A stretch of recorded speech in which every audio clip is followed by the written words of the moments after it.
श्रीमद् भगवत गीता अध्याय 3। भगवान अर्जुन से कहते हैं, मयि सर्वाणि कर्माणि सन्न्यस्याध्यात्म चेतसा निरासेर निर्ममो भूत्वा युध्यस्व विगत ज्वरः। अतः हे अर्जुन, अपने सारे कार्यों को मुझ में समर्पित करके मेरे पूर्ण ज्ञान से युक्त होकर लाभ की आकांक्षा से रहित, स्वामित्व के किसी दावे के बिना तथा आलस्य से रहित होकर युद्ध करो।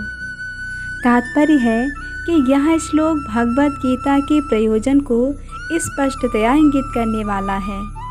भगवान की शिक्षा है कि स्वधर्म पालन के लिए सैन्य अनुशासन के सदृश पूर्णतया कृष्ण भावना भावित होना आवश्यक है। ऐसे आदेश से कुछ कठिनाई उपस्थित हो सकती है, फिर भी कृष्ण के आश्रित होकर स्वधर्म का पालन करना ही चाहिए, क्योंकि यह जीव की स्वाभाविक स्थिति है। जीव भगवान के सहयोग के बिना सुखी नहीं हो सकता, क्योंकि जीव की नित्य स्वाभाविक स्थिति ऐसी है कि भगवान की इच्छाओं के अधीन रहा जाए। अतः श्री कृष्ण ने अर्जुन को युद्ध करने का इस तरह आदेश दिया मानो भगवान उसके सेना नायक हों। परमेश्वर की इच्छा के लिए मनुष्य को सर्वस्व की बलि देनी होती है और साथ ही स्वामित्व जताए बिना स्वधर्म का पालन करना होता है। अर्जुन को भगवान के आदेश का मात्र पालन करना था। परमेश्वर समस्त आत्माओं की आत्मा है, अतः जो पूर्णतया परमेश्वर पर आश्रित रहता है, या दूसरे शब्दों में जो पूर्णतया कृष्ण भावना भावित है, वह आध्यात्म चेतस कहलाता है। इस श्लोक में निरासी का अर्थ है स्वामी के आदेशानुसार कार्य करना, किंतु फल की आशा न करना। कोषाध्यक्ष अपने स्वामी के लिए लाखों रुपए गिन सकता है, किंतु इसमें से वह अपने लिए एक पैसा भी नहीं चाहता। इसी प्रकार मनुष्य को यह समझना चाहिए कि इस संसार में किसी व्यक्ति का कुछ भी नहीं है, सारी वस्तुएं परमेश्वर की हैं। और जब मनुष्य इस प्रकार से कृष्ण भावनामृत में कार्य करता है, तो वह किसी वस्तु पर अपने स्वामित्व का दावा नहीं करता। यदि ऐसे आदेश को, जो शारीरिक संबंध में तथाकथित बंधुत्व भावना से रहित है, पूरा करने में कुछ झिझक हो, तो उसे दूर कर देना चाहिए। इसी प्रकार मनुष्य विगत ज्वर अर्थात ज्वर या आलस्य से रहित हो सकता है। अपने गुण तथा स्थिति के अनुसार प्रत्येक व्यक्ति को विशेष प्रकार का कार्य करना होता है और ऐसे कर्तव्यों का पालन कृष्ण भावना भावित होकर किया जा सकता है। इससे मुक्ति का मार्ग प्रशस्त हो जाएगा। भगवान कहते हैं, ये मे मतमिदं नित्यमनुतिष्ठन्ति मानवाः श्रद्धावन्तो अनसूयन्ते मुच्यन्ते ते अपि कर्मभिः।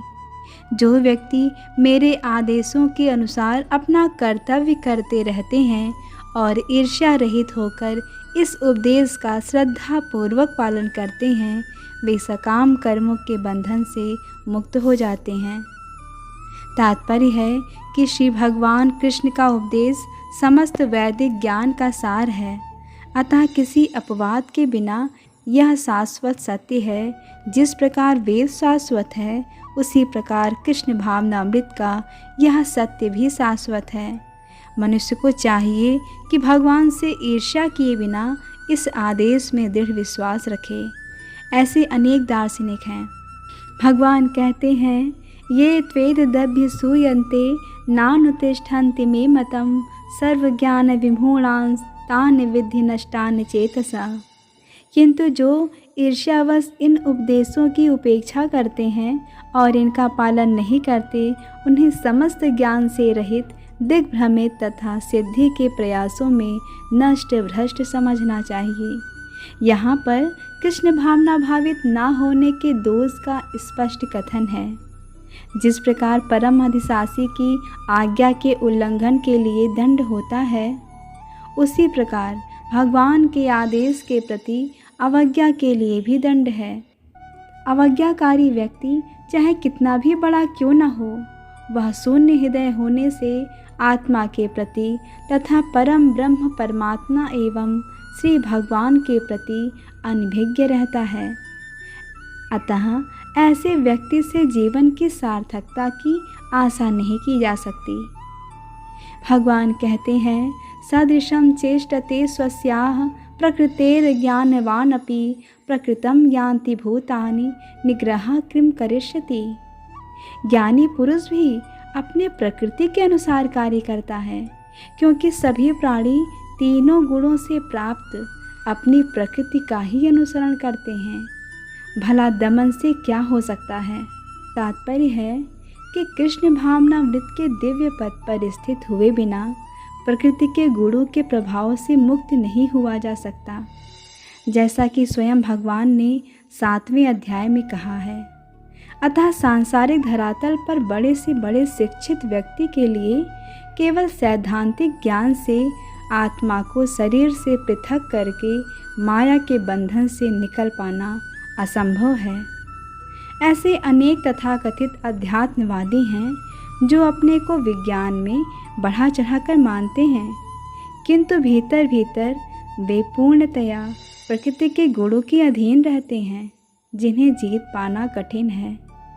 ज्ञान की दृष्टि से कोई कितना ही विद्वान क्यों न हो, किंतु भौतिक प्रकृति की दीर्घकालीन संगति के कारण वह बंधन में रहता है। कृष्ण भावनामृत उसे भौतिक बंधन से छूटने में सहायक होता है, भले ही कोई अपने नियत कर्मों के करने में संलग्न क्यों न रहे। अतः पूर्णतया कृष्ण भावना भावित हुए बिना नियत कर्मों का परित्याग नहीं करना चाहिए। किसी को भी सहसा अपने नियत कर्म त्याग कर तथाकथित योगी या कृत्रिम अध्यात्मवादी नहीं बन जाना चाहिए। अच्छा तो यह होगा कि यथा स्थिति में रहकर श्रेष्ठ प्रशिक्षण के अंतर्गत कृष्ण भावनामृत प्राप्त करने का प्रयत्न किया जाए। इस प्रकार कृष्ण की माया के बंधन से मुक्त हुआ जा सकता है। भगवान कहते हैं, इंद्रियस्येन्द्रियस्यार्थे रागद्वेषो व्यवस्थितो तयोर्न वशमागच्छेतो हास्य परिपंथिनो। प्रत्येक इंद्रिय तथा उसके विषय से संबंधित राग द्वेष को व्यवस्थित करने के नियम होते हैं। मनुष्य को ऐसे राग द्वेष के वशीभूत नहीं होना चाहिए, क्योंकि ये आत्म साक्षात्कार के मार्ग में अवरोधक हैं। तात्पर्य है कि जो लोग कृष्ण भावना भावित हैं, वे स्वभाव से भौतिक इंद्रिय तृप्ति में रत होने में झिझकते हैं, किंतु जिन लोगों की ऐसी भावना ना हो, उन्हें शास्त्रों के यम नियमों का पालन करना चाहिए। अनियंत्रित इंद्रिय भोग ही भौतिक बंधन का कारण है, किंतु जो शास्त्रों के यम नियमों का पालन करता है, वह इंद्रिय विषयों में नहीं फंसता।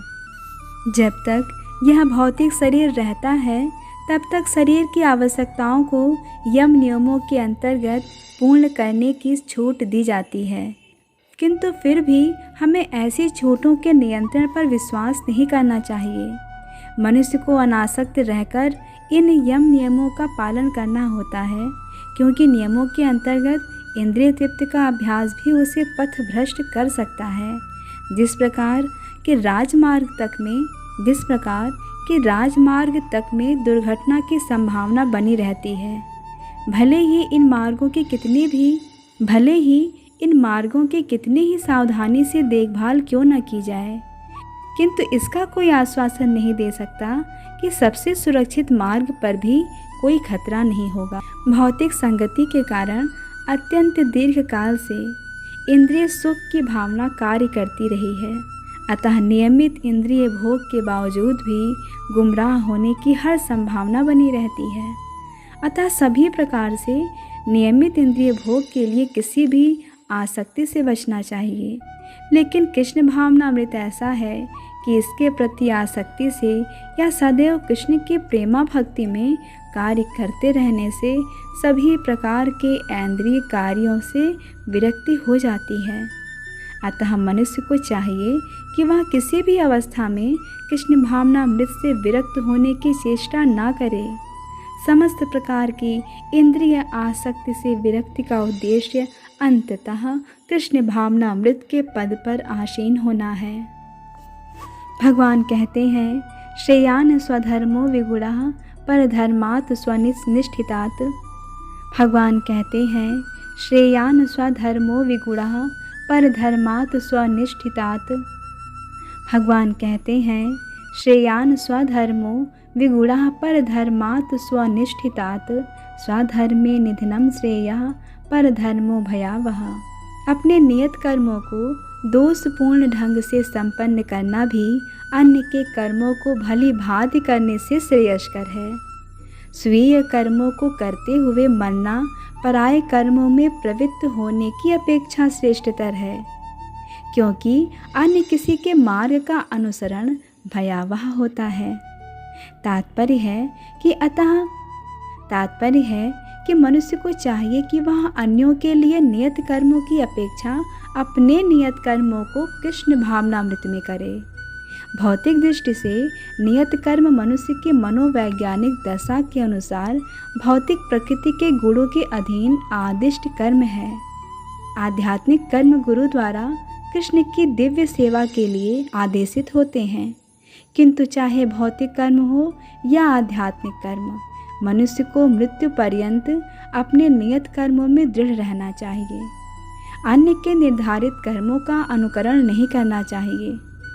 आध्यात्मिक तथा भौतिक स्तरों पर ये कर्म भिन्न भिन्न हो सकते हैं, किंतु कर्ता के लिए किसी प्रामाणिक निर्देशन के पालन का सिद्धांत उत्तम होगा।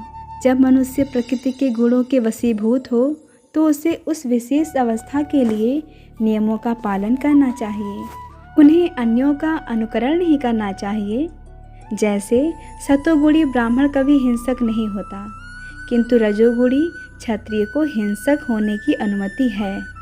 इस तरह क्षत्रिय के लिए हिंसा के नियमों का पालन करते हुए विनष्ट होना जितना श्रेयस्कर है, उतना अहिंसा के नियमों को पालन करने वाले ब्राह्मण का अनुकरण नहीं। हर व्यक्ति को एकाएक नहीं, अपितु क्रमशः अपने हृदय को स्वच्छ बनाना चाहिए। किंतु जब मनुष्य प्रकृति के गुणों को लांघ कर कृष्ण भावनामृत में पूर्णतया लीन हो जाता है, तो वह प्रामाणिक गुरु के निर्देशन में सब कुछ कर सकता है। कृष्ण भावनामृत की पूर्ण स्थिति में एक क्षत्रिय ब्राह्मण की तरह और एक ब्राह्मण क्षत्रिय की तरह कर्म कर सकता है। दिव्य अवस्था में भौतिक जगत का भेदभाव नहीं रह जाता। जैसे विश्वामित्र मूलतः क्षत्रिय थे, किंतु बाद में वे ब्राह्मण हो गए। इसी प्रकार परशुराम पहले ब्राह्मण थे, किंतु बाद में वे क्षत्रिय बन गए। ब्रह्म में स्थित होने के कारण ही वे ऐसा कर सके। किंतु जब तक कोई भौतिक स्तर पर रहता है, उसे प्रकृति के गुणों के अनुसार अपने कर्म करते रहने चाहिए। साथ ही उसे कृष्ण भावनामृत का पूरा बोध होना चाहिए। हरे कृष्ण कृष्ण कृष्ण हरे हरे, हरे राम राम राम हरे हरे।